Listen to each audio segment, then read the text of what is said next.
राजस्थान, वो मरुधरा जहां की रेत ने सदियों से राजाओं का राज्याभिषेक देखा है।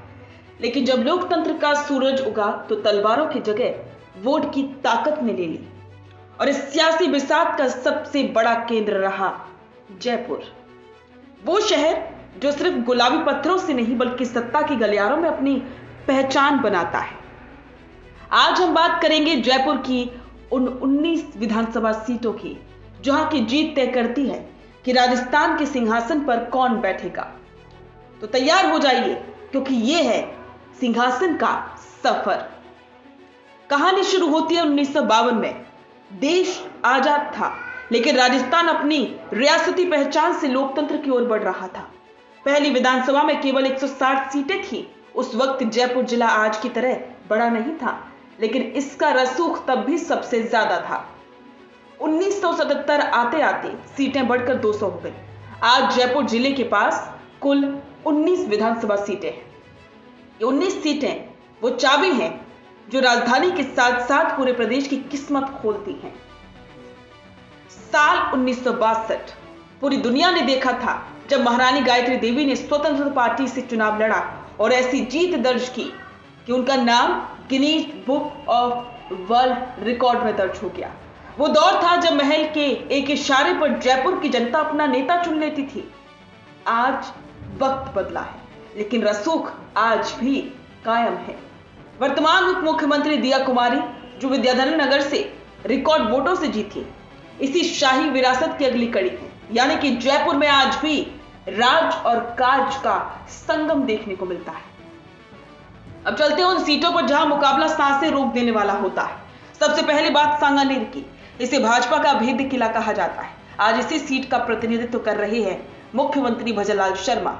सांगानेर की जीत भाजपा के लिए केवल एक सीट नहीं बल्कि उसकी विचारधारा की मजबूती का प्रमाण है। वही सिविल लाइंस, ये वो इलाका है जहां मंत्रियों के बंगले हैं। यहाँ की लड़ाई हमेशा कद्दावर चेहरों के बीच रही है। कभी प्रताप सिंह खाचरियावास का जलवा तो कभी भाजपा के दिग्गजों की वापसी। यहाँ की हवा हर 5 साल में बदल जाती है और हवा महल और किशनपोल यहाँ पुरानी गलियों की अपनी राजनीति है।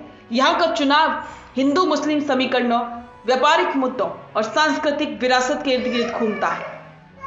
2023 का रण सबसे दिलचस्प मोड़। यहाँ जयपुर शहर की अधिकांश सीटों पर भारतीय जनता पार्टी ने अपना परचम लहराया। वही कांग्रेस ने भी कुछ अहम मोर्चों पर अपनी मजबूती दिखाई। जोटवाड़ा से लेकर आमेर तक हर सीट की अपनी एक अलग स्क्रिप्ट लिखी गई। भाजपा ने जहां हिंदुत्व और विकास के एजेंडे पर भरोसा जताया तो वहीं कांग्रेस ने भी अपनी गारंटियां और पुराने चेहरों के दम पर लड़ाई लड़ी। लेकिन जयपुर की जनता ने साफ कर दिया कि यहां का मिजाज समझना किसी भी राजनीतिक पंडित के लिए आसान नहीं है। जयपुर की 19 सीटें क्यों अहम है? इसके कई कारण हैं। यहाँ वैशाली नगर जैसी पॉश कॉलोनियां भी हैं और चाकसू दूदू जैसे ग्रामीण इलाके भी।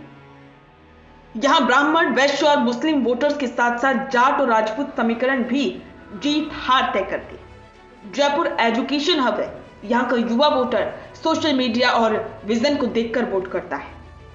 तो जयपुर की 19 सीटें सिर्फ विधायक नहीं चुनती, ये राजस्थान का मिजाज बताती हैं। 1952 की रियासती राजनीति से लेकर 2026 तक के आधुनिक दौर तक जयपुर हमेशा से किंग मेकर रहा है। तो अगले एपिसोड में हम बात करेंगे जोटवाड़ा की वो जंग जिसने सबको चौंका दिया। क्या था कर्नल राज्यवर्धन सिंह राठौड़ की जीत का असली राज?